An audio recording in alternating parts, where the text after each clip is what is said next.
आज हाय वटपौर्णिमा.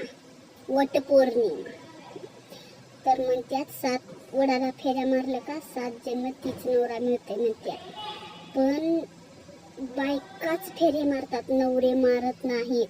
कारण त्या नवऱ्यावाने घरात वेली, नाजूक वेली सारखी आणलेली बायको घरात आणल्यावर हळूहळू हळूहळू त्या वडाच्या झाडावानी होते आहे आणि आपल्या भोवती नवऱ्याला फिरवते आहे आणि आपल्या पदरालाच बांधून ठेवते आहे.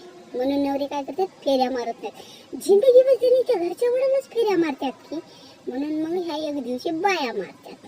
बरं मारतात ती मारतात आणि हे अजून काय म्हणतात, मेकअप करून जातात, दागिने ते. पण माझं सगळ्याला सांगणं आहे, सल्ला म्हणा, विनंती म्हणा, काय बी म्हणा, एवढे बी दागिने घालू नका, एवढे बी तयार होऊन जाऊ नका की